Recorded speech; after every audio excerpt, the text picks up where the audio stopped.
Hello there, ladies and gentlemen, and welcome to another episode of CookieCast. It's been a little while, but football's back, baby, and so are we. The football podcast crew are back, and what an episode we have for you. It's a bumper edition. It is the first episode of the series. It's often a bumper one because we've got to get the season-long predictions going.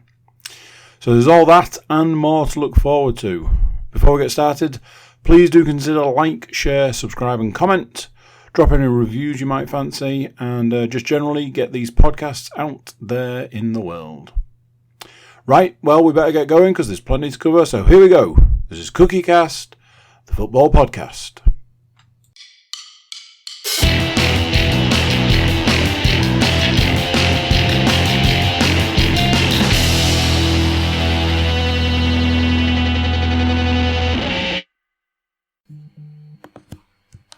Recording in progress. Ladies and gentlemen, the wait is over. The long, hard summer has come to an end, and we're really ready to get going again for the football season. That's correct, ladies and gentlemen. The football season is upon us. It's due to start this very week. Football's back, so let's talk about it. Let's get ourselves ready for the upcoming season. Some of us might be looking forward to a football season for the first time in 20-something years. I think if you're Mr. Moore, that's certainly the case. Or dreading it more than you've dreaded it. Listen, we might cover it later on. The March to 12 is certainly on, and as soon as that mark gets hit, it's time to crack open a beer and celebrate. But for now, we'll dive in at the shallow end, shall we speak, and we'll just dive in at a little championship level, and we'll work our way up to the creme de la creme that is the Premier League. But yes, only 2 of our 3 teams reside in the second tier for this season. That is, of course, Mr. Woodmansey's Hull City and my Middlesbrough. And we'll start with Hull City from a sort of a preview perspective.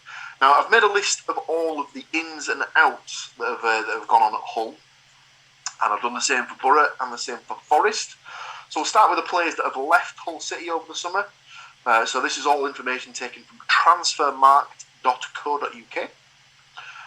Everyone was obviously sad to see Tom Huddleston leave the team with his insert number of appearances here last season. As the resident Hull supporter, did he even come close to bothering the sort of the sheets or anything? I don't think it made double figures. So, put it this way, people were much less enthused this time around than they were last time he was here. So, wasn't one of the finest signings of the last season. From my research, I didn't see that he'd joined another team. So he's either retired or he's still on the lookout. Yes, R.I.P. to the Hull career of Mr. Tom Huddleston. We also have leaving on loan to Peterborough. We've got Harvey Cartwright, centre back with one of the greatest names I've ever heard. Festus Arthur has left the club on a permanent basis to join Halifax Town. Joining his podcast favourite from last season, George Honeyman, has left to go join Millwall. That is such a bizarre move for me. George Honeyman was a very big part of that team. Still had a year left on his contract because they'd extended it beforehand. And obviously Paul's about to get to the people coming in, but I think it was more a case of he didn't like the way things were going in with regards to what was coming in, didn't maybe really see a future there, so kind of got out whilst he could. Yeah. It was, like you say, it's a bit of a strange one. I thought it was a strange one, just given the fact that it's not... Obviously, sometimes location plays into the fact for a footballer, but he's from the northeast, so... Well, I read an article not too long after it went through, and it was saying that basically it's the way that Hull have gone, particularly. What it was meaning was new owners come in, so he's after a bit of a pay rise on that extra year that he had, and they weren't willing to change the terms. They weren't willing to give him the increase, so he left. I mean, nothing to do, like I say, with all of the players coming in whatsoever. So. I'm sure I'm sure he'll be replaced by one of the names that we'll come to later on in the list. Joining Mr. Heyman out the door is another George. George Moncur has left to join Leyton Orient. Richard Smallwood, a guy who was pretty much ever present, I believe, last season. I think he was the club captain at one point as well. He's also left to join Bradford City, in which in League Two terms is being classed as quite the coup to be for a League Two side to be signing a Championship player that's made appearances in the 40s the previous season. Dare I say, cult favourite Tom Eaves has also left the building. He's gone to join Rotherham to not score goals, so that's nice for him. Shots fired. Seriously, it's at this point. If I was, fully in charge of my own destiny, this would be where I'd be making the if Tom Eaves scores X amount of goals, I'll get a tattoo on my body statistics and things like that.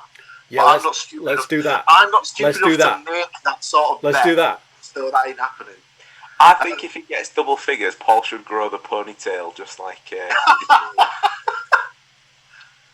you what, if people want to see it, then obviously I'll leave it up to the listeners and the viewers. If that's what people want to see, then who am I to deny them what they want?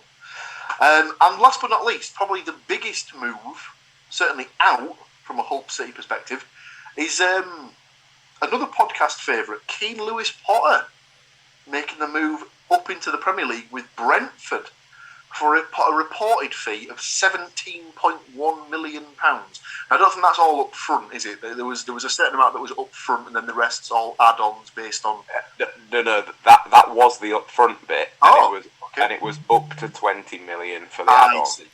So it's one of them. Thank you very much for your service, Mr. Lewis Potter, and also for bankrolling the entire transfer business for the rest of the window. Yeah. Well, how do you feel? Disappointed to see him go, or the sort of money that they couldn't really afford to turn down?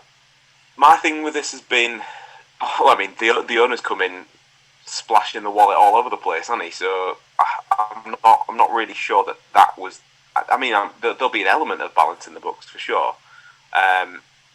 My thing is that the new owner has come in, clearly wants success sooner rather than later, and Keane Lewis Potter needs the time to be brought on. I very much get the impression that Hull have now changed from the team that will develop a player to the team that will just buy a player and hope the hell that he's actually good. So I'm not really sure where else he would fit in that regard. I think Brentford, for him personally, isn't a bad move on the basis that he's going to get a bit of Premier League experience. He's not gone to like a top 10 team that he's just going to sit on the bench. I think he will actually get time. And who knows? I mean, he could just Jared Bowen the shit out of it. So, I was going to say that was going to be my comparison. That was going to be definitely going to be the case of that's who he should be looking to emulate from like a Premier League perspective. And if he is given like the chance to go straight into the first team rather than just being on the periphery, then from the games that I saw him in last season, he's certainly got enough about him to prove himself at that level. But only time will tell us. With us, he was very much the standout in the terms of because he could hit the net. But for me, he was that kid that needed 5 chances to get 1. Like that's the bit that needs tightening up, I think. But he's got his chance to do it now. So I think the thing that goes with that is that obviously in all leagues apparently there's financial fair play, and you've got to fit into that financial fair play. And selling Lewis Potter for 17 million probably sets you. It counterbalances what you might have spent towards like last season and then this summer and then possibly later in the year. So I think, it was a method that Forest used previous summers. They'd sell one player for a lot of money, and then it meant that when people start going, financial fair play, so yeah, we sold a player that we produced ourselves, so all that money was big, lovely profit. So so I think that and if it means they bring in 3 players that can, they're perhaps not going to do his job, but they can do a version of something. The difficulty now for us is that the longevity doesn't last in that model because, like I say, I don't think they're going to be set on bringing players through. So it's almost like picking the last of the ripe fruit of that tree sort of thing. Anybody that they're going to look to make money on next time around is purely going to be somebody that they've bought cheap and sold high sort of thing, because there's not really that much left there now. I think it's always easy to say that, but I suppose unless you're a regular going to sort of under 23 games, under 21 games, under 17 games, you don't really ever know what's fully in the academy and stuff like that. And as far as you know, they could have a kid in the under 17s who could go and score 20 goals in 10 games or something, and then just get progressed through. So I suppose you never know. You never know what's going to come through the academy. Borough haven't produced a striker in 20, 30 years that's come through and gone into the first team and sort of hit the ground running. They always release them before they get to that point, and then they go away somewhere else and score bagfuls of goals.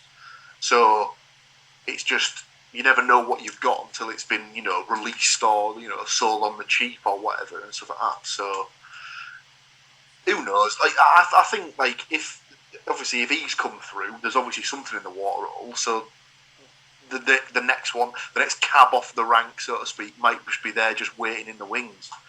But so obviously there's 17.1 million pounds burning a hole in the owner's pocket. So he's decided to reinvest some of that money as follows. Following his loan spell last season, the big money purchase has gone on Aliyah. Oh, I'm going to absolutely butcher this. Aliyah Sayed-Manesh, I believe is his name. Aliyah Sayed-Manesh, yeah. Sayed-Manesh is the surname, but he does wear Aliyah on the back of his shirt. Yeah. So I think he scored once in the Championship last season. I was there. A couple. I was there when he scored at home. So they've dropped.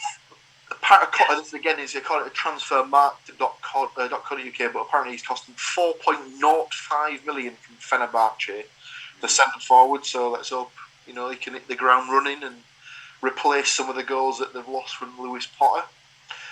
Joining him from the Turkish leagues is Dogukan Sinik, a left midfielder from Antalyaspor for 3.6 million. Ozan Tufan, a central midfielder from Fenerbahce for 2.7 million. They've also made the free transfer signing of Jean-Michel Seri from Fulham, who I believe when Fulham purchased him originally was being looked at by Barcelona, no less. Never really happened for him at Fulham, but let's see if there's a player in there that Hull can turn around. I've already seen him play for Hull because I went to the pre-season game against Leicester. Indeed. And let's just say I hope he gets better. Oh dear. I know it's pre-season and you can't judge, but Jesus Christ, the first goal, Hull lost 4-0. And the first goal was basically him thinking that he had about 3 weeks on the ball with the turning circle of the Titanic, and then every single Leicester player would have had the chance to take the ball off him, and one of them did on the edge of his own 18-yard box. So yeah, I'm not gonna write him off entirely, but things can only get better. Put it that way. I think he's one of these players who just need games. I don't think he's played much for Fulham over the last couple of seasons. So yeah, let's see what happens when he gets some regular game time. Both are in the striking ranks. We've got 2 more strikers that have come in. We've got Oscar Estupinan, I believe is his name, a striker that's been signed from Vitória Guimarães in Portugal for a free transfer, and Benjamin Tete, centre forward signed from Yeni Malatyaspor for a free transfer. I'm nailing these names, lads. You know Andy's just banking these names for when he needs goals for next season. He's just like, I cannot wait until he gets a double, because there's just it's going to be a pair of Tetes. Mm-hmm. Nice. Moving swiftly on, swapping one of the podcast teams for another, we have centre-back Tobias Figueiredo, fresh off his bit part in the promotion of said Nottingham Forest. He's joined on a free transfer to bolster the centre-back ranks at Hull. And finally, I've got that Nathan Baxter has rejoined the club on a season-long loan from Chelsea, and I imagine will go in as the number one. Yes.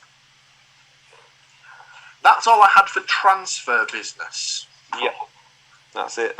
That is everything so far. But it seems that every 25 minutes there's an announcement at the moment. They're just going. Yeah.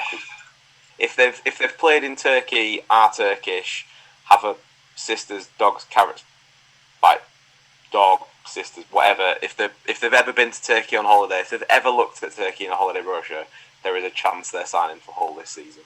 Is there a possibility, even if they've eaten turkey at least once in their life, they may be a transfer target? So, to go back to last season, Hull finished in 19th in the Championship. Their top scorer was the aforementioned Keane Lewis Potter with 13 goals. And George Honeyman was the top of the assists chart with 5 assists. So that's 18 goal involvements that they're going to have to replace straight off the bat. Putting you on the spot somewhat, Mr. Woodmansey, if I had to give you the task of naming us a one to watch for the season from a Hull perspective, who would that person be? Particularly from the new lot, I'm gonna say Estupinian. He looks the part. He looks like he can hold his own, and I finally want a centre forward that looks like he can take a punch and turn and then have a shot, because all of our front leading line have been big, tall, gangly, nothing to them for the last however many years. This guy, if he can hold his own, then there is something wrong. So I'm hoping he's going to be the key to that front line this season. Very nice. So there you go, ladies and gentlemen. That's whenever you're putting a bet on for Hull this season, your first goal scorer needs to be Estupina. So, as we like to do on the podcast, we're going to make some predictions for the season. So first of all, we're going to predict where we think Hull will finish in the Championship this season. Now, obviously, I'm collating the information, so I feel like it's only right that I would go first, and we'll give the man whose team it is the chance to go to finish it off and round us out. So I believe that Hull will improve on last season. That should be the aim. I think playoffs might be a bit of a stretch just because there's a lot of new players to bed in. So I've got them down for best of the rest, 13th place I've gone for Hull to finish this season. Mr. Moore, where do you think Hull might finish this season? I've gone a little bit more optimistic. I've got visions of this season going one or two ways. If they hit the ground running, it could be a really good season. If it doesn't start well, I think I don't want to say he sounds like Uncle Fawaz, but the owner's got a touch of the Uncle Fawaz about him, and it can go wrong quickly. And you can get rid of you can go through managers at the rate of knots, and you can kind of think. But I've gone optimistic. Hopefully, everything will kind of settle down well. I like the signing of Figueiredo. I think calling him a bit part player was a bit harsh because he played a lot at the start of the season. He's played less once Steve Cook joined the team. So I've gone 8th. Very respectable. Mr. Cook. I have also gone 8th. I have high hopes for a lot of the teams this season. Little spoiler alert for later on, obviously.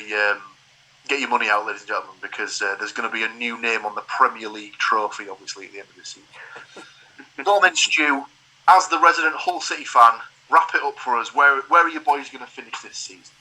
Well, I am optimistic in the respect of they can't really finish any lower than last season, otherwise it really will be a bit of a shit show. So I'm not happy with 8th. That makes me a bit. I think they have bought heavily. They've got too much to do. I think they'll probably get off to a slow start. Matt touched on it there as well. All of these new signings that they're bringing in are fine, but the manager was crap last season, and I think he's the guy that's taking training, not the guy that's picking the team.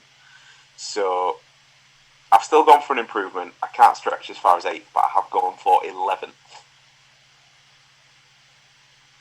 I think 11th is that comfortable ground for the owner to feel like they've made progress and then still want to spend money next season, rather than just chuck his toys out the pram because he hasn't got what he wants first off. On the back of the whole thing, though, I will just introduce this at this point. The brand new home kit has been purchased, although I completely forgot to wear it for the podcast. So I'm sure you'll see that again at some point in the future. It does look very nice. I think we went through it just in our little personal chat and stuff like that. In the fact that both of the whole kits for this season look particularly nice. Middlesbrough's home kit maybe left a bit to be desired. Away kit stunning, and then both Forest kits are just nice. So Good. So we've done the where we think the team will finish. Now we need to see who's going to bag the goals for them. So who do you have down as the top goal scorer for Hull? I'll dive in with my pick. Obviously, he's had a chance to get bedded into the look of the league from last season. So I have gone for Mr. Syed Manesh to be the top goal scorer. I haven't put a figure on it. I'm just going to go with the fact that that's my guy. I'm going to pick to be the top goal scorer. Mr. Cook, who have you picked? I considered going the same as you, Mr. Williams, but I've gone with Longman. Nice. Did all right last season. Did he get? I don't think he got into double figures, but he was in the high single digits, I believe, for goals. Certainly contributed, yeah. He's probably more on the assists side, I would have thought as well. Mr. Moore? I've gone for Tete. Tete! I really hope he does well this season, because this is going to be the gift that keeps on giving. And closing it out again, resident Hull City expert. Go on, Stu, bagging the goals. I'm going to stick with the guy I said before, Estupinian. Yeah, when I was sort of digging around, even just his thumbnail on that transfer mark had me interested. I was like, oh yeah, he looks like he could be a bit of a tasty player. I'd like to see him in the flesh just to see how much of a unit he is and stuff like that. But yeah, that'll do nicely. So there we go. So we've got it rounded out. So we have high hopes pretty much. We've got Hull finishing as high as 8th. And only as low as 13th, which will still be top of the bottom half, so it's still, positive. We've each picked a different top goal scorer, so we can only wait and see what happens. So we're going to move swiftly on to the team that was finishing just outside the playoffs last season, and that is my team, Middlesbrough. A lot more players going out of the department than coming in currently. They've been uncannily slow to get their business done, which has been the case over the last couple of seasons, sadly, from a Borough perspective. But leaving the club on free transfers have been Neil Taylor, Lee Peltier and Sol Bamba. Obviously, Neil Warnock no longer being at the club means that his boys that travel to whatever club he appears to be managing at the time no longer need to be there. The biggest sort of what could have been story, I suppose, is the release of Sammy Amiobi a year after joining the club from Nottingham Forest and playing 0 minutes in the year he was contracted to the club before being unceremoniously dumped out on his arse. But yes, leaving the club without playing a minute in his second spell was Sammy Amiobi. So, au revoir to you, sir.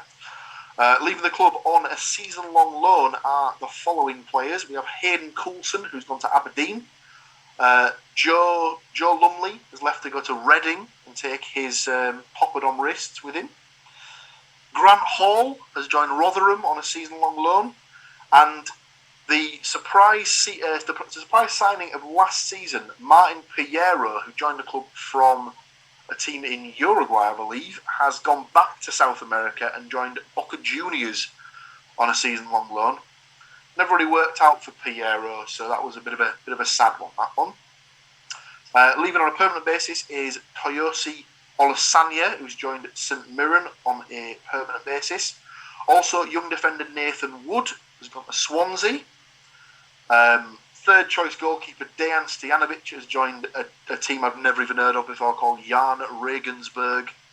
Could be German, could be Austrian. Let's be honest, no one has a clue who they are. Obviously, all the Jan Regensburg fans now switching off the podcast as we speak and never tuning in ever again. And the biggest sale from a Middlesbrough perspective at the moment, at time of recording, shall I say, is right back that did so well on loan at Nottingham Forest last season, Jed Spence. He hasn't rejoined Tottenham. He's taken his talents to the Champions League, or so he thinks. We'll wait and see what Mr. Conte does with his team selections. But yeah, Jed Spence has joined Tottenham on a permanent basis for an initial fee which is reported by Transfermarkt as £13.23 million.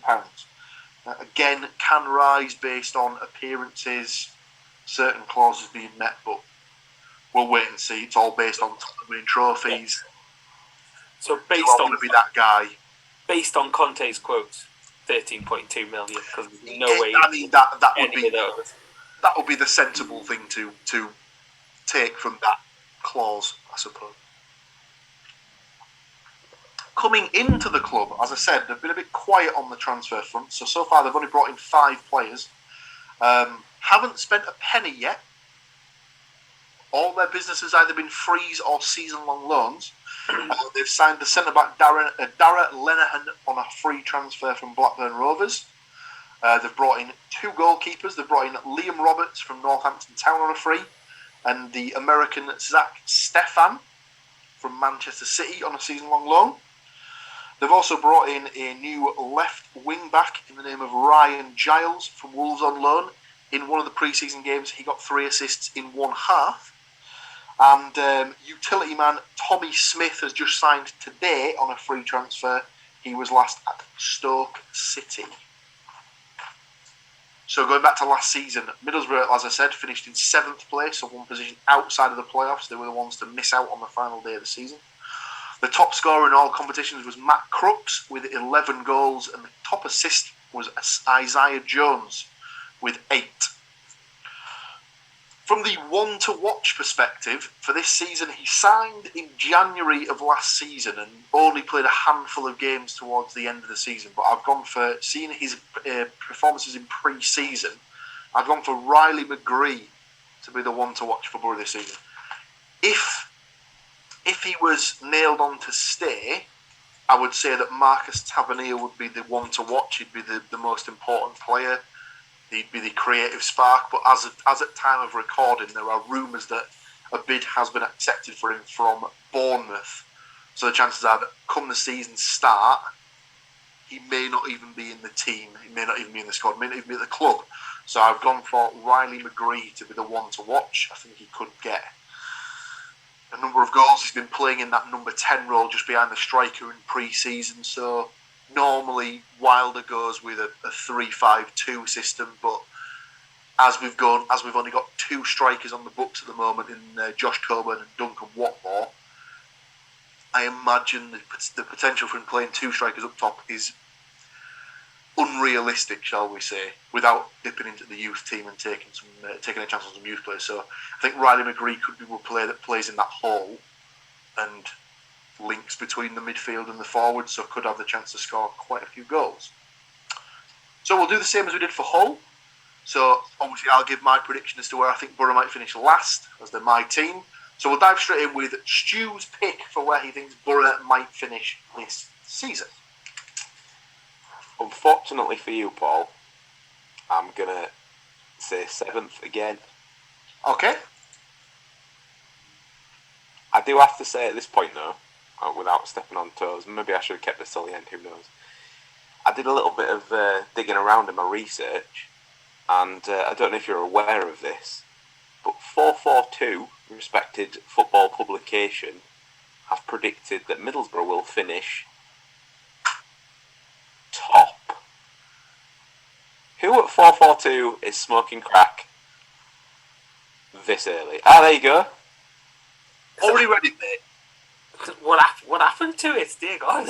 That's the bag that it came in. Oh, right. I was like... No. You get the pre-season preview magazine and you get the monthly regular magazine as well. So that's just the bag that's got the monthly regular magazine. Is that based on statistics or is that just plucking... I think they've based it on the manager and potentially the two wing backs being quite healthy from an assists perspective. Obviously, assists are only as good as the person putting them away. So unless they can sign a striker to convert those assists, it's all a bit of a moot point. Moving on, Matt, where have you got Borough to finish? I've got you going one better and finishing 6th. Very nice. Mr. Cook. I will tell you where 442 got their information from. It was after speaking to me on the phone, because I have got Middlesbrough joining Matthew Moore's Nottingham Forest in the Premier League next season, because they will be finishing first. Wow. There you go.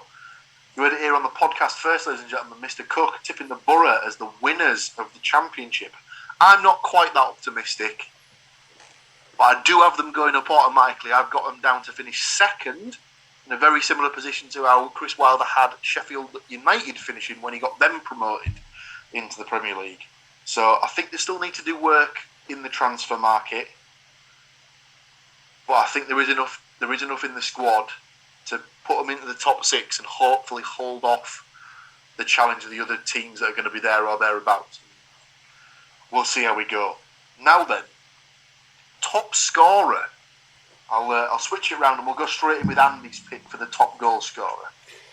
So I had to make a bit of a decision on this one, mostly because, as I'm sure you've sort of alluded to there, when I looked at Middlesbrough's first team, it was like a desolate wasteland. There was no one there. I was like, So I have got Mr. Watmore to be the top goal scorer for Middlesbrough. Podcast listeners from a couple of seasons ago will know that Mr. Watmore was the top goal scorer the season before last, so he has done it before. And as I said at the time of recording, he is basically the most senior of the two strikers that are there. Stu? I've possibly then gone for the other on the basis of he seemed to have a bit of a decent spell last season a few times, so I've gone for Josh Coburn. Very nice. And Mr. Moore? I've gone for Crooks. Repeating from last season, the tree getting into double figures and being the top scorer. Obviously, with the caveat of whoever they possibly get in on loan / sign in the next month or so, kind of would be the kind of most likely one, if it's a quality signing. Yeah, so speaking of that caveat, in my box I have put unsigned striker. Ah, boo! I have had the massive cop-out. So, according to some reports today, there's some that reports going around that apparently Marcus Fors, who was on loan at Hull for the second portion of last season, had completed a medical at the club today. So he could be one of the number of strikers that they've been linked with. As it is a massive cop-out, I'll go for Riley McGree then. I didn't realise that the Falls thing was so far on, because I'm assuming that they've spent the close season installing some barn doors at the each end of the ground. Well, it's all right because they were already there, weren't they? From Tavernier being there from last season. So. You know who they should sign? we'll come to it in a minute. Get old Lewis Grabban in there. Well, we are gonna be moving on to talking about Nottingham Forest, and obviously, Mr. Grabban is a name synonymous with both this podcast and Nottingham Forest for the last number of seasons. However, before we do that, before we make that move to talking about Nottingham Forest, we are going to take a very short break. So, but for you listeners, it'll be instantaneous. You won't even know it's there, like a magic trick. So, settle in, refresh your drinks, and we'll see you on the other side. Recording in progress. She doesn't lie, does she? But yes, welcome back, ladies and gentlemen. Like I said, that break was instantaneous. Didn't even happen, let's be honest. But yes, we dive into the, shall we say, successful portion of the podcast, I suppose, now. And we talk about the newly minted into the Premier League Nottingham Forest. After an absence of 23 years, they are back, ladies and gentlemen. There he is, waving along. He's looking forward to it. / he's very, very apprehensive. But we'll come to that later on. We'll get his thoughts ahead of a momentous season in Nottingham Forest history. But not joining Nottingham Forest in the Premier League will be the following players released on free transfers. Were left back Gaetan Bong, no Bong for the Premier League. Terrible times. Carl Jenkinson, honestly didn't even know he was still at the club, so he's been released. Was he at Sheffield United? Which one was it? Who was at Sheffield United and started talking a whole lot of? Oh no, he left Forest Wanted. No, called Jack Robinson. Jack Robinson, that's the one. Yeah. Carl Jenkinson. He'd been on loan in Australia, so that's how far Forest wanted him. Yeah. Unbelievable. I mean, nice work if you can get it, though, right? I was going to say it's not bad. Although, have you seen all the things in Australia that can kill you? Yeah, I'd maybe be thinking twice about moving there. Anyway, moving swiftly on. As mentioned in the previous segment, podcast and Nottingham Forest favourite Lewis Grabban will not be joining the club's rise to the Premier League. He has been released at the end of his contract. I believe he's still looking for a club. They offered him a contract, and there was a bit of to and fro. I think there was an element of him wanting him to stay on and do like coaching and stuff like that, but they couldn't. Realistically, they weren't going to be able to guarantee him. I think he wanted regular football as well, and they weren't going to be able to give him regular football. So I think in the end they decided, but it did take a little bit longer than what it, than what I thought. I thought they just released him at the end of the season, to be honest. Yeah. But no club yet. You never know, they might turn up at either Borough or Hull if they're... certainly Borough need a striker, so won't turn him down at this point. Joining the list of people leaving the club is left-back Nicholas, and I'm not even going to try and pronounce this, Ioannou. I think we talked about him in last season's podcast. I don't think I ever saw him play. Briannou. Yeah, I'm assuming was brought in under the Mavronakis deal. Probably played for Olympiacos maybe at some previous point. I used to play for Man United, and then he was playing for. I think he was playing for I think he is Cypriot. He's from Cyprus and was playing in the Cypriot league, and then Forest bought him back under Lamucci, I think, and it was not a good signing. It would be the kind of thing he was. I think he came in his first game. He got sent off against Luton within seconds, and then was then sent out on loan somewhere, and then came back, and it was not a fruitful experience, shall we say? Not the best, but he's left to go and join Como in Italy on a. I don't think it was a free transfer, but it was an undisclosed figure. The aforementioned Tobias Figueiredo has joined Hull on a free transfer. Then the goalkeeping hero of the playoff semi-final against Sheffield United, Brice Samba, has left the club to join Lens in France for £4.5 million. sure he'll go down as a popular cult figure amongst Forest fans for his antics in the semi-final against Sheffield United, and just for his general all-round play. He was always a bit of a favourite of mine. I always enjoyed him when he was. It was a shame how that one went down, because it kind of like, I think, in all honesty, he just wanted to go back to France. He's French speaking. I think he wanted to bring up his family in France where they felt more comfortable. But then it kind of was made to seem like he wanted more money to stay and be respected, kind of thing. And I think, unfortunately, basically it was, well, I want to go back to France. And obviously Forrest had been sniffing around Dean Henderson as well, which, you know, could put people's noses out of place, kind of thing. But it's a shame. It's a shame how it started. It was nice how it finished, I think, kind of thing. Yeah, I mean, obviously, like he's potentially one of the biggest reasons as to why they're in the Premier League now. So fair play to the guy. He's got his move for his like sort of like family sort of sake and stuff like that. So fair play to the guy, and hopefully, I did see that someone had put on Twitter that he'd played a pre-season friendly and he'd already started his shithousery, coming out claiming a ball and just kneeing a guy in the back or something like that. So Leopards never change their spots. You go, Brees, lad. You keep doing you. You keep doing you, son. Also leaving the club on a loan basis is centre-back Jonathan Panzer, who's gone to Coventry City on the season-long loan. Ethan Horvath, the goalkeeper who came on for Brees Sandmer in the playoff final towards the end of the game, has moved to Luton Town on a season-long loan.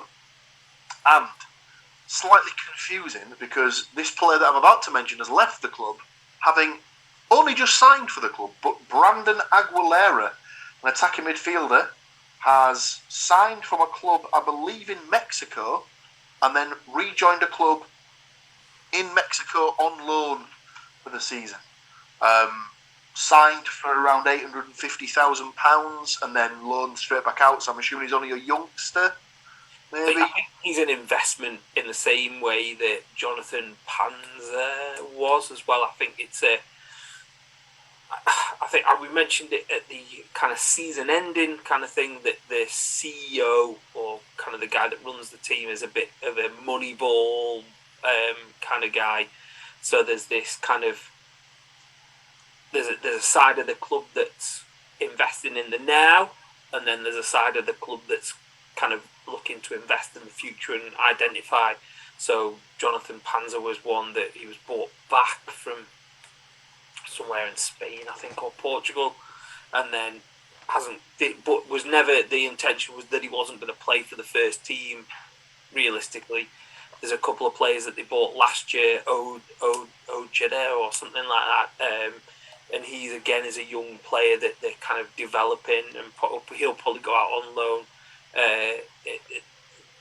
before the end of the transfer window. And I think this guy again is this investment in the thing, and well, we'll talk about signings as well, kind of thing. Get to the signing part. So obviously joining the club ahead of their big Premier League adventure.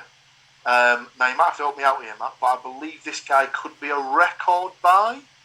Yes. So Taiwo Awoniyi. Yeah. Centre forward signed from Union Berlin for £18.45 million. I believe he used to be on the books at Liverpool, I think. Yeah, they couldn't get because I can't think where he's from exactly, but they couldn't get a work permit for him. So he went out on loan, and then eventually just they sold him, kind of thing.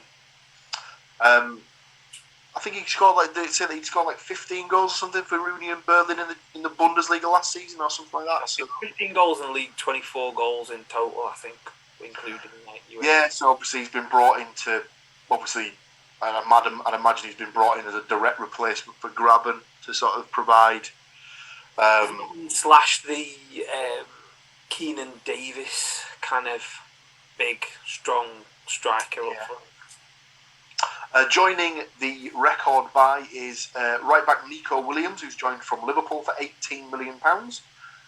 They've also strengthened at the back with the signing of centre back Moussa Niakate from Mainz for £9 million. They've obviously needed to buy a right back, as obviously Jed Spence didn't come back to the club, so they've dropped £9 million on Troyes right back Julien Biancone. They've also picked up a couple of left backs. Omar Richards has come back to England, having left Reading, I believe, last season to join Bayern Munich. He's now rejoined the English ranks with Forest for £7.65 million. They've also picked up Harry Toffolo from Huddersfield for a reported £5.31 million. He joined in a double deal with centre midfielder Lewis O'Brien. Of course, we had the aforementioned Brandon Aguilera, but he's gone straight back out on loan. And then they've also signed backup goalkeeper Wayne Hennessy from Burnley on a free transfer. And then arguably the two biggest deals is the season-long loan of goalkeeper Dean Henderson from Manchester United, and the transfer that will probably split, I would imagine, 50-50 the Nottingham Forest fans and just generic football fans in England across the board, is the signing of Jesse Lingard, the manic self-promoter himself, Jay Lings, on a free, having his contract at Man United having expired. I think we kind of have to start there, Mr. Moore, with what your thoughts are on that particular signing. I don't know. I've kind of there's two sides of it, and I think the unfortunate thing is that, and maybe I'm kind of brandishing you with the same kind of thing, but there's a lot of old football heads at the moment that are like, oh, look at him, he's a shameless self-promoter, And I'm like, go on any Premier League footballer's Instagram.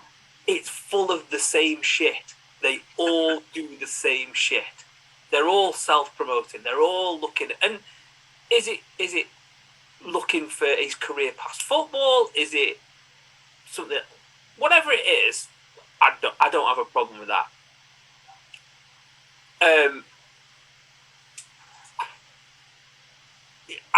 It's that kind of thing of who signed him, and I feel it's this is a very much an owner kind of driven signing. If he comes in and he fits into the team, and I think that was the key kind of thing about it, and I know I complained about it last year of that they were very much a team, but the attitude of the team at times didn't sit well with me. And if he comes in and he fits into the team, and he buys into it all, and he isn't all about him on the pitch. What he does off the pitch, I couldn't give a shit. As long as he's not doing anything weird, then or illegal, then that's fine. But as long as he buys into the team and stuff like that, and what I presume is, and what I hope is, that the biggest splash signing for me was Henderson. I was really chuffed with that. And I assume because he's spent some time around him, they've gone to him and said, what's the crack with this guy?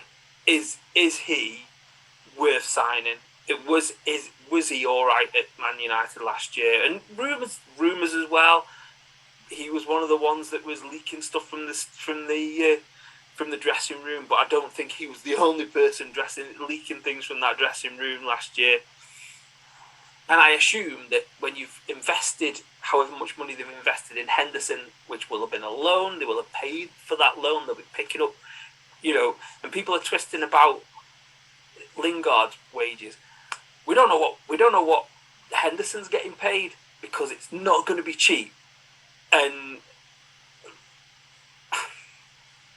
I just think, he bought into West Ham, and when he went to West Ham a couple of seasons ago, they weren't the club that finished wherever they finished last year. They were a bad side the year that he went to West Ham. So, I think Forest have signed some players, and they've let some players go out on loan who want to play in the World Cup. I'm hoping that he, even if he just plays till Christmas and we get to like 30 points, I'll be happy with that. And it means that then we just, and then we drag our ass from Christmas to May, picking up another 14 points to keep us up, whatever it takes. You know, if it's a one-season deal, so if he's terrible, we get out of it at the end of the season. If he's great and loves it, then he can have a bigger contract, because in theory, if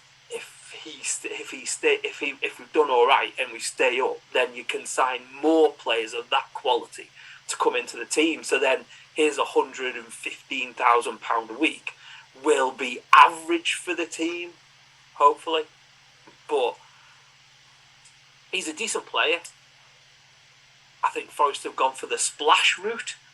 But then on the flip side of that, you look at all the players that have been released and then are potentially could be released or sold in the next month or so. There was a lot of work to be done, because we weren't the standout team of the league, and there was a lot of players who played for the team, and a lot of players have left. If you look at the team that started the playoff final, half of those players aren't there. So the keeper's gone. Both left backs and right backs have gone.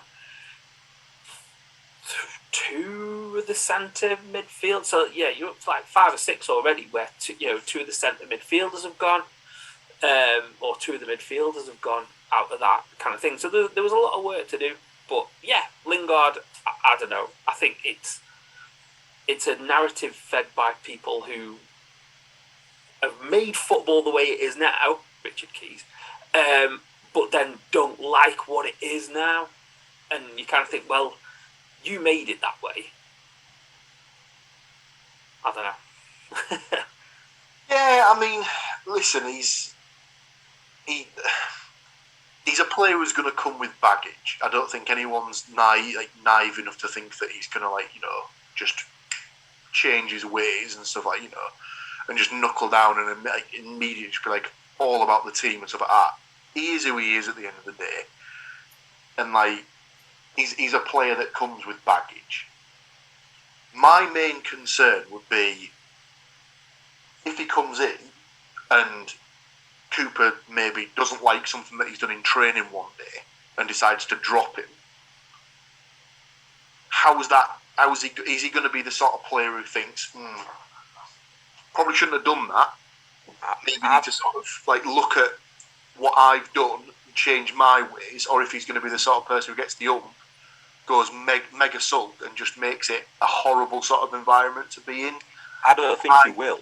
And I would suggest that if he was indeed the person that was leaking stuff from Man United, he has been in that exact scenario, in the sense of when Ronaldo went back to United, that place has been toxic ever since, because that's the one player in that position who expects the team to be built around him.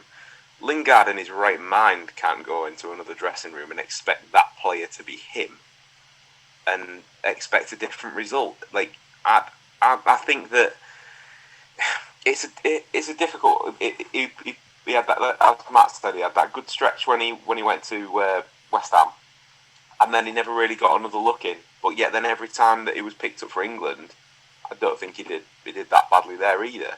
So I think he's got that year deal. He's got absolutely nothing to lose and everything to gain. So why not? He's got to have a long, hard look at himself. You can't walk into Forest and, like I said, be Billy Big Bollocks when United didn't want you anymore. United didn't want you anymore, and out of the other 19 clubs that are in the Premier League, only 2 other clubs wanted him. One was West Ham that weren't willing to pay him, and the other was Forest that were. I love that though. On the day that he was signed for Forest, it was all over Sky Sports News with the comments from West Ham that they were quietly confident that the signing will be completed later that day, and then the next thing he's on screen in a Forest shirt. I was like, oh, okay. Awkward. Whoopsie daisy. Listen, at the end of the day, all transfers come with a risk factor to them. We shouldn't be naive to think that they don't. So, I mean, if he is a complete jerk, it's a 1-year deal, and you just either go, right, mate, just go, can't be bothered with you, or you'll loan him out in January. Yeah, I was going to say, like you say, 1 year deal. It's not as if they can't just eat the money and just say, just go, just leave. And yeah, like you say, or they just like bomb him out to Olympiacos for half a season or something. That's it. You just go. Yeah, that's the thing. What people don't always perhaps think about is they do have a parent club or a sister club or an associated club that can conveniently take on his wages, and no doubt all of his wages can, and if I presume Olympiacos are in the Champions League / Euro, Europa League, they can send him out there and they can pick up his wages and he can play European football for. Exactly. So, looking back at last season, obviously Forest finished 4th in the league, and then obviously managed to get promoted through the playoffs. A game that myself and Matt just happened to be at, which was lovely. Their top scorer in all competitions was Brennan Johnson with 19. He was also a trio of players to make 10 assists for the club. There was him, Philip Zinkenagel and Joe Garner, the latter two of which have obviously left the club after their loan spells have expired. So, same question that I asked for Stu with regard to a one to watch. If you were put on the spot, who would be your one to watch for the season from a Forest perspective? And is it maybe the guy we've just spent the last sort of 5 or 10 minutes talking about? No, I've gone with Awanini. I've gone with him. Kind of looking at it and like seeing, because Forest played against Union Berlin at the weekend, and he is adored by those fans. They absolutely love him.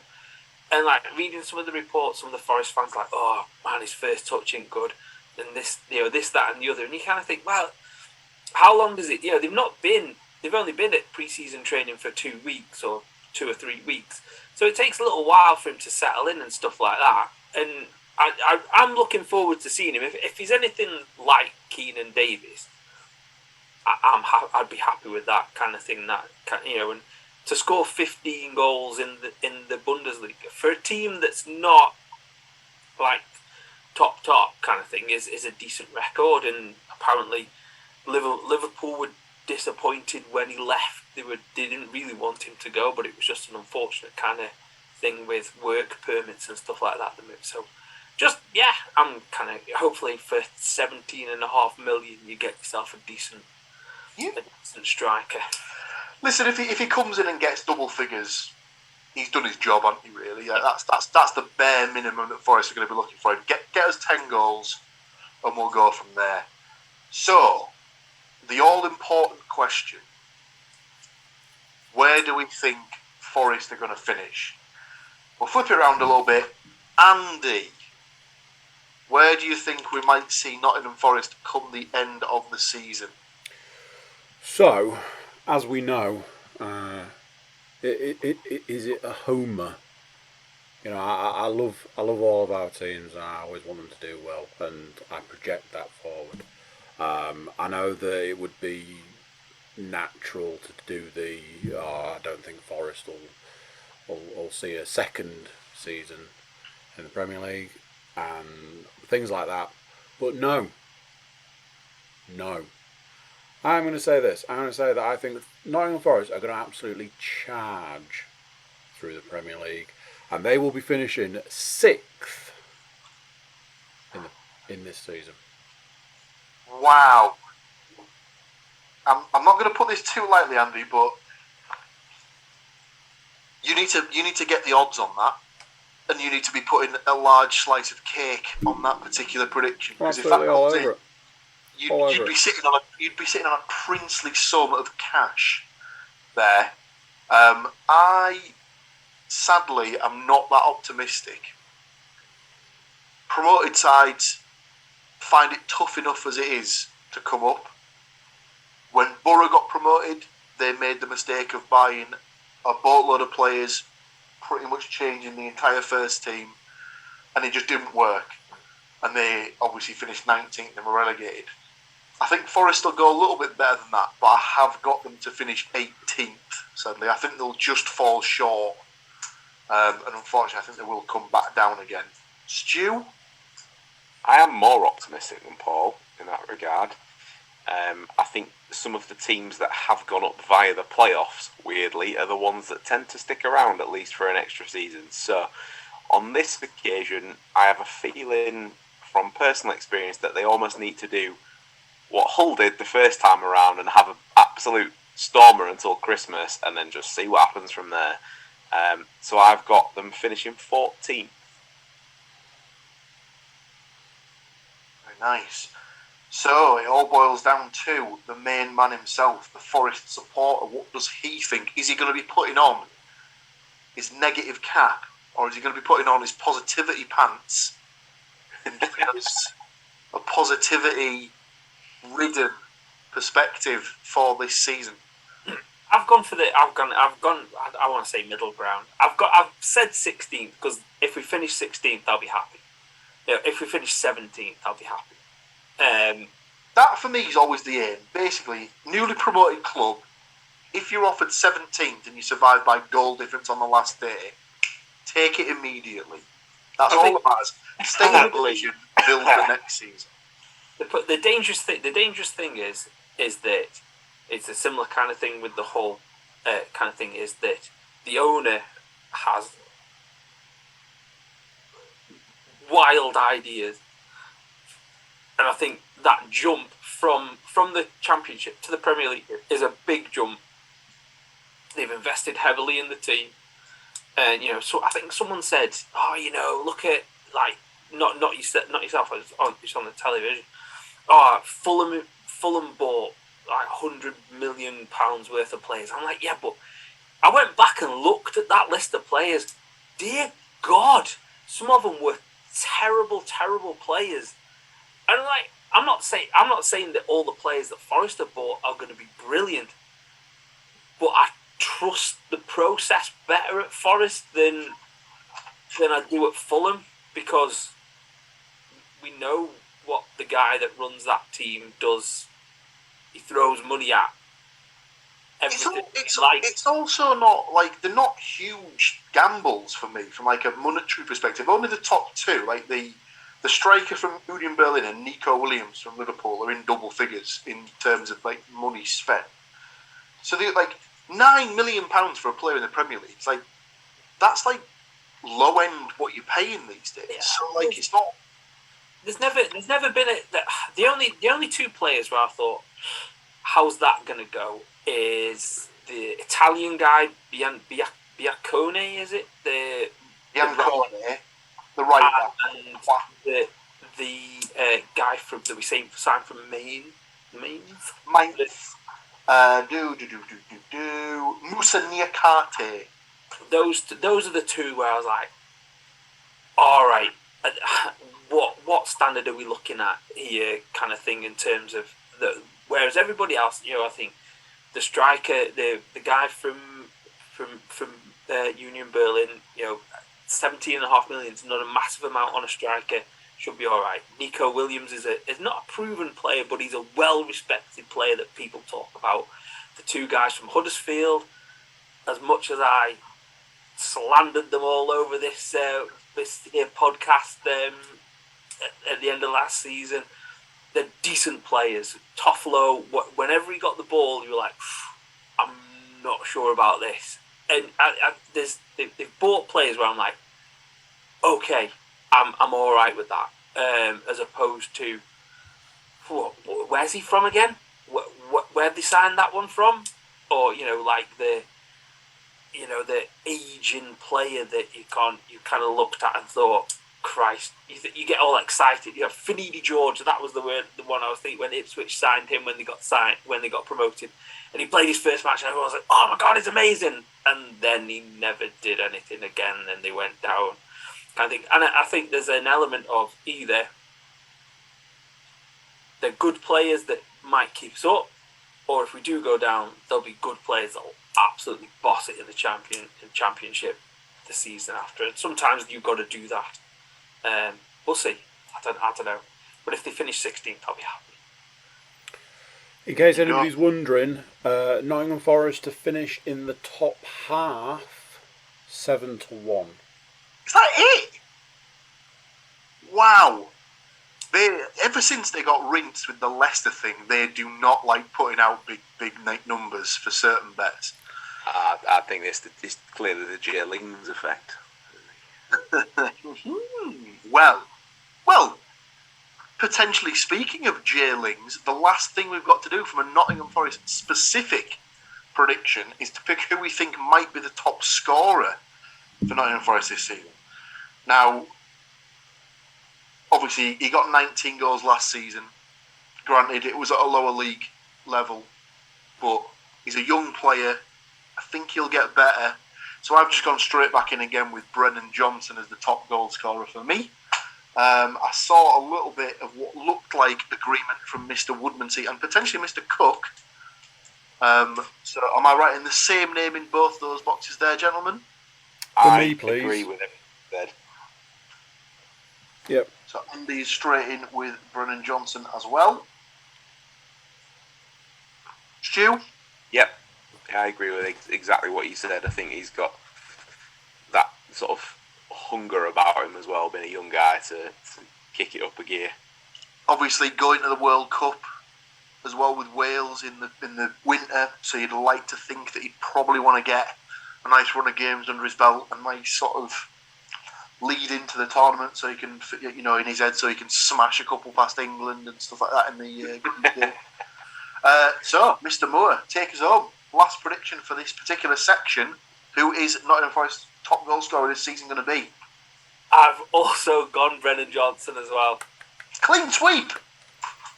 So, we're either all going to be chilling out this time, well, I say this time next season, we're either going to be chilling out in May thinking, oh, look at that lovely, delicious point with Brennan Johnson having scored 85 goals this season, as Forest romp to the title. So there we have it, ladies and gentlemen. That is our early season predictions for the teams in question that we support. However, we're not done there. We will be doing some season-long predictions for the Premier League as a whole and the Championship. And then obviously, it's what you all came for. It's the week-on-week predictions. That will be the last thing we talk about this particular week. But what we're going to do at this particular moment is I feel the need to refresh myself. So I think it's probably best if we take another short break and then journey back, and we'll have a look into 9-10 months down the line, and we'll see who we think are going to finish in the respective places in the Premier League and who might be joining possibly both of our teams in the Championship next season. But for now, we'll take that small break. Recording in progress. Again, she's not wrong. So, we've done our build-up for each individual club that we support this season. So, we'll go for the divisions that the clubs are in, and we'll give some season-long predictions for that. So, nice and easy to start off with. Who's going to win the Premier League, boys? I've put my pick in. I think this might be the same across the board, but do I have anyone who wants to raise their hand for Liverpool? Do I have anyone who wants to raise their hand for Chelsea? So Man City then, yeah? Manchester City, please. Correct. Yeah, thought that would be the case. Nice and simple. I mean, Liverpool could have all the best players in the world and I still wouldn't pick them, so that is the correct answer. That thing when obviously there was the COVID break, and then it was a case of they might have to cancel the season, and everyone was just like, oh, please do it. Yeah, but they've still not won it in front of fans, have they? Since forever. So it's a very good point, Stuart. So the remaining 3 teams to finish in the top 4 in order. I have gone for Liverpool, Spurs, and Arsenal. same for me. Any differences there? So and Matt's gone the same as me in that order. In the same order. I put Spuds because, that's what they really should be called. Andy? Liverpool. United. Chelsea. Chelsea. I'm assuming that United's West Ham United, yeah? No, it's the other Good, 'cause one. if you'd have said Newcastle, that was going to have you. The other one we don't talk about. Stu, round us off, please. I have got Liverpool, Spurs, Chelsea. Very nice. So, which three teams do we think will go down? So obviously, as alluded to in my previous predictions, I did have Forest to finish 18th. The two clubs that I have got to join them in coming back down to the Championship is Bournemouth in 20th, and I've also gone for Brentford to finish in 19th position. Stu, who's your three? Bournemouth, Leeds, Fulham. Fulham. He obviously doesn't think they'll have learned from their mistakes from the last 2, possibly 3 seasons they've been in the Premier League. Mr. Moore. I've gone Bournemouth bottom, which is all going to, it's blatantly going to come back and bite us on the arse, this one. More than likely. Brentford and Southampton. Ooh. I did contemplate Southampton, but then they started making a couple of signings that looked half decent. So Southampton, Everton or Leeds was my 3 to go in that spot. But I also contemplated Southampton because they were under a bit of pressure at the end of last season, but I think to that end it'll probably start that way and they'll get a change of manager early doors. I would be thinking that he would be high on that list of first managerial sackings this season. Yeah, potentially. Go on then, Andrew. Finish us off. Now, then, this might be where I got this one wrong, because when I went to do the Championship, I was like, I might have selected the wrong thing. So, you might have to bear with me on this one. Burnley? In the Championship. Fuck. Brighton? Yeah? Where have you got them finishing? So, change Burnley for Southampton. Are they finishing bottom? No. Third from bottom. Southampton, 18th. Brighton. 19th.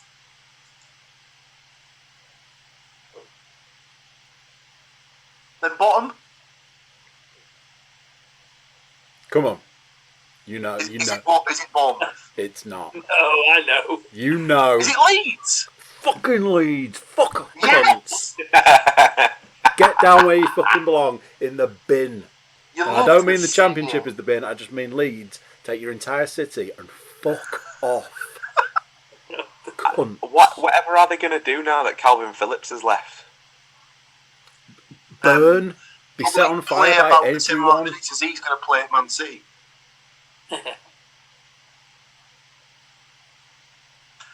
Right then, so last thing to do from the Premier League perspective is the top goal scorer. Probably an easy pick. I've gone for Haaland. Matt agrees with Alf Inge Haaland at about 52 to come in and score shitloads of goals. Andy, who have you gone for the top goal scorer in the Premier League? Again, I may have got this wrong, but I have put down Mohamed Salah. It's a solid pick. I double googled on that one to make sure that he was still, playing, and I looked for current player and I tried my best. I believe he's just signed a new contract extension. So, finishing us off for the Premier League, Mr. Woodmansey. So we've got 2 Man City predictions in the same player, but we also have 2 Liverpool predictions in different players because I'm going for their new boy Nunes. He's obviously not put off by that performance he had against Man United. Although to be fair, he did that, and then the next game I think he scored 4. So let's let's just temper those expectations a little bit. Right then, so we've done the Premier League. Now it's time to get to the real league that everyone really cares about. Let's be honest. So, Stu, who is winning the championship? As much as this pains me to say this, it's that time again. Norwich. Ugh. Yeah, Ugh. that's what I've gone with as well. So Matt's also gone for Norwich. Yeah, boring. And we don't even need to check with Mr. Cook, as we know from earlier in the podcast who he's picked to win the league. Don't we, lads? The mighty Borough.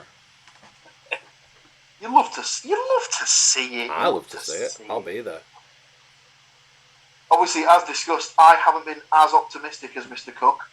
I've gone for the team that just missed, well, not just missed out last season, because they didn't get to the Championship playoff final. I've gone for Sheffield United to sort of carry on where they left off last season.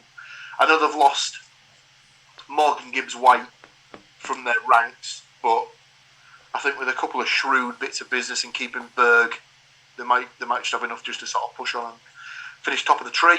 Obviously, I've gone for Borough to be the runners-up in the league. Stu? Sheffield United. Nice. Matt? I've gone for West Bromwich Albion.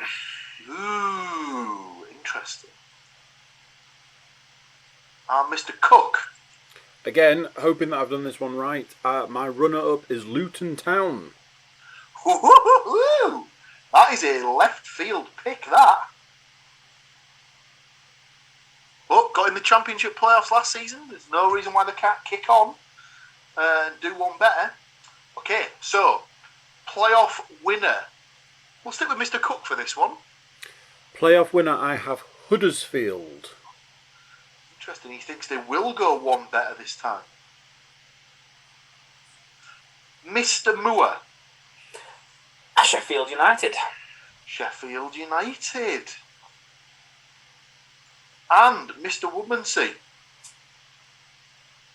For the playoffs, I thought it.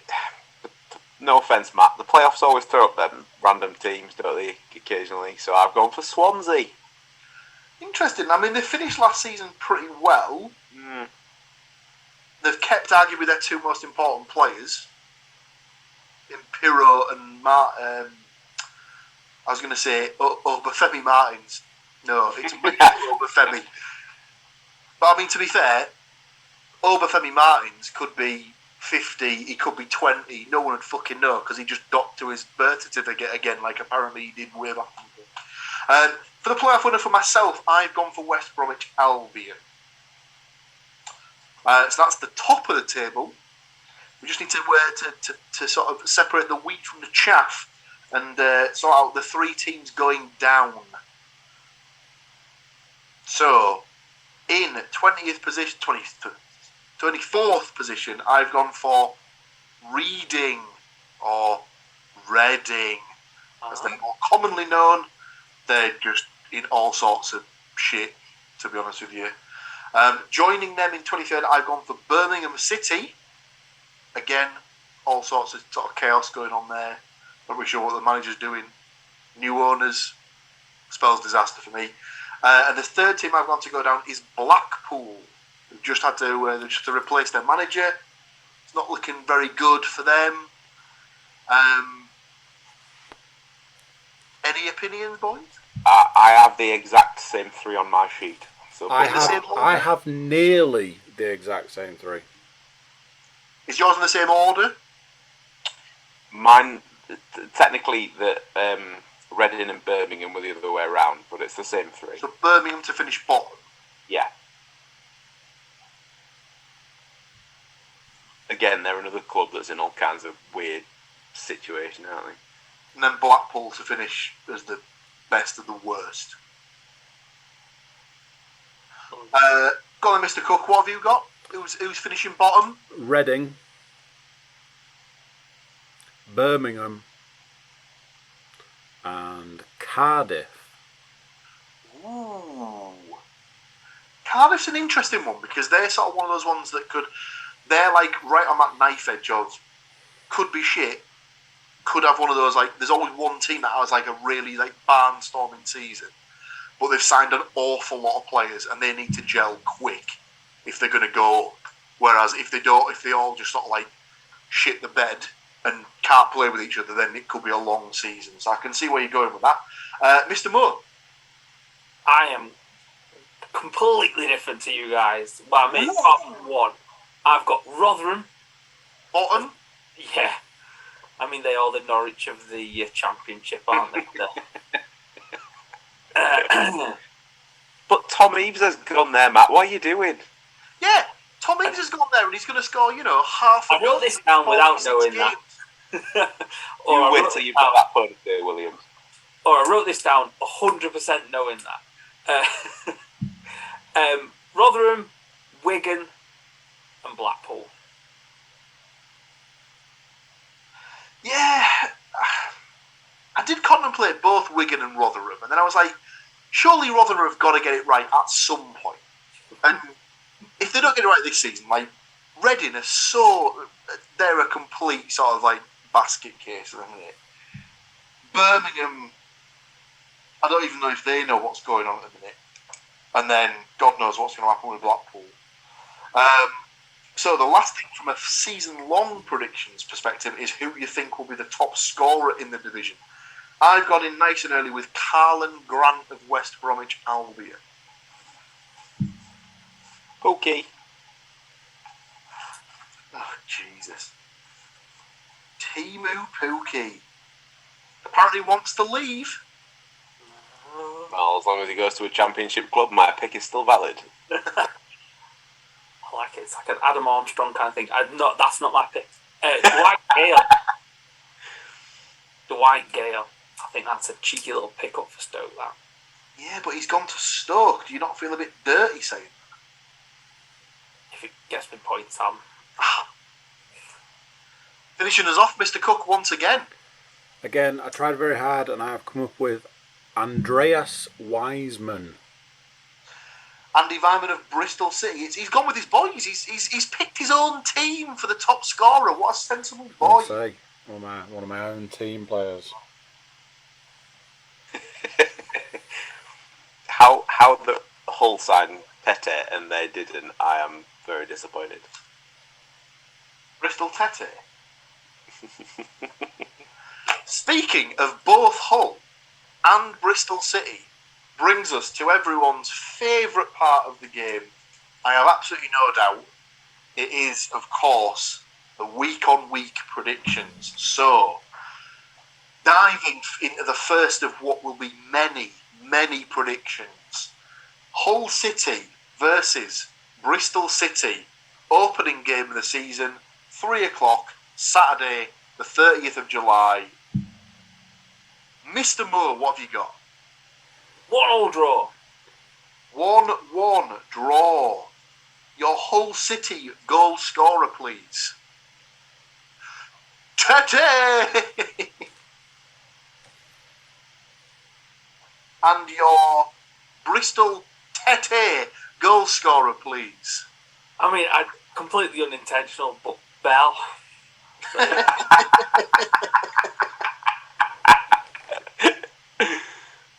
Perfect. You love to see it. Mr. Cook.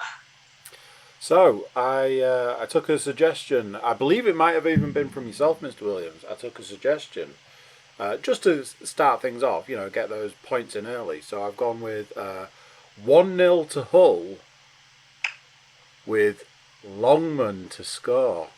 Ah. I dare say at least one of us in the room would absolutely snap your hand off for that particular scoreline. I've gone optimistically for a 2-1 Hull City win with what will affectionately be for the rest of the season be known as the podcast boys Syed Manesh and Estupinan to get the goals for Hull and to score what will obviously, from Andy's perspective, be the first of many championship goals this season. Who knows it? Mr. Andreas Vyman. only up to the Hull City man himself to bring us round nicely, fully for the end of this particular week's prediction. Well, you only stood on 5 of my toes as opposed to all 10 of them. So I have gone for 2-0 to Hull and the same goal scorer as you picked. Estupiñán. Yeah.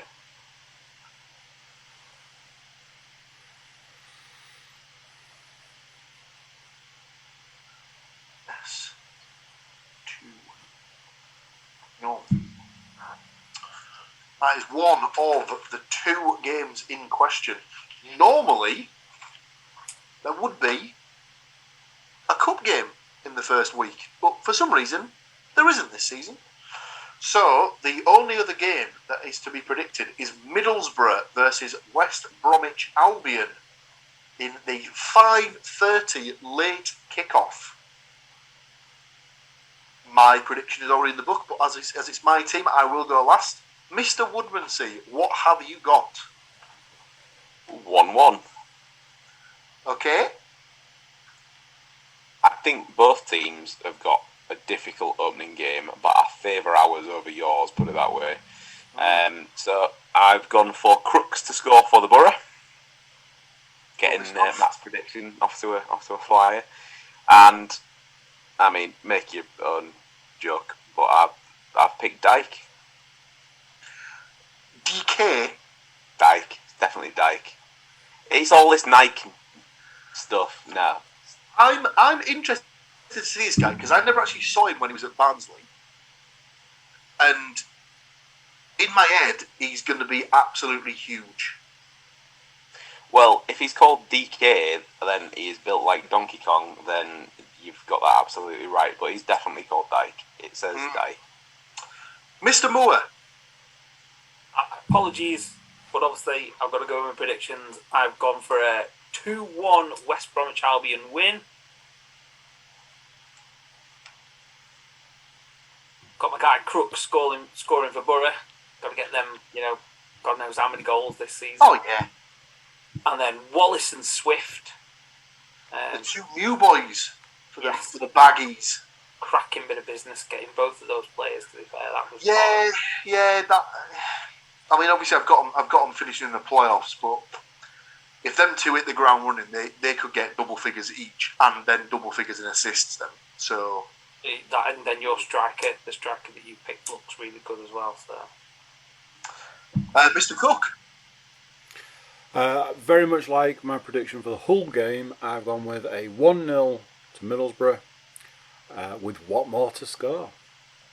Trying something new this season. Lovely stuff.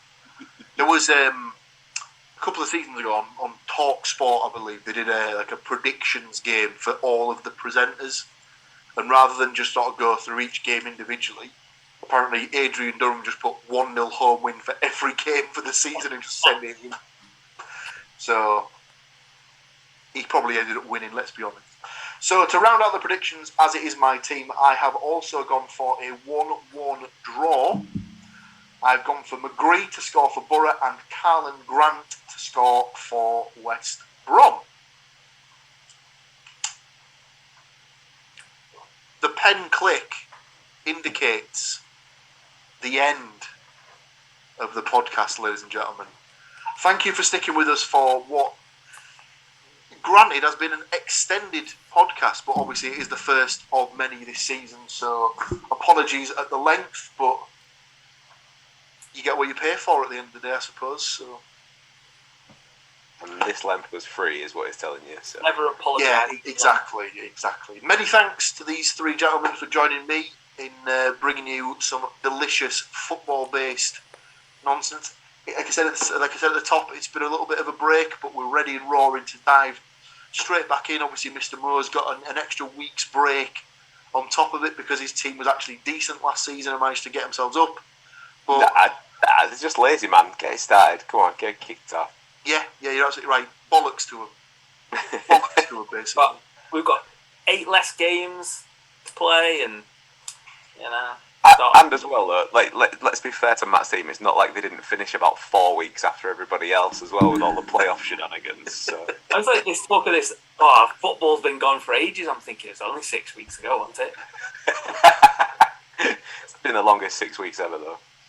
Certainly has. But yes, that'll do us for this first week, ladies and gentlemen. So yeah, like, share, subscribe, all that sort of nonsense. You know, hit us up. Tell your mates. You might have some Middlesbrough fans that are friends, Hull fans, Nottingham Forest fans, just generic football fans. They might get a kick out of this. They might think that guy talks an awful lot of shit, never gets any predictions right. Let's just laugh at him on the internet. I mean, it's all there in good. It's all there in good jest in it. So, yes, hope you enjoy, and best of luck to all your teams for the coming season. Up the Borough. So there you go. What do you think to that? A bumper edition of the football podcast to get the season kicked off. Thank you for listening along. Do share this about. Do like, share, subscribe and comment. Get this podcast out there. Drop any reviews that you might want to drop. And if you're around the internet, you could drop into the website, thecookiecast.com. There we've got social media links and an email button. You can get in touch with us. Tell us what your season-long prediction is. That's it for this one. Till next time, I'm going to say bye, and I'll see you then.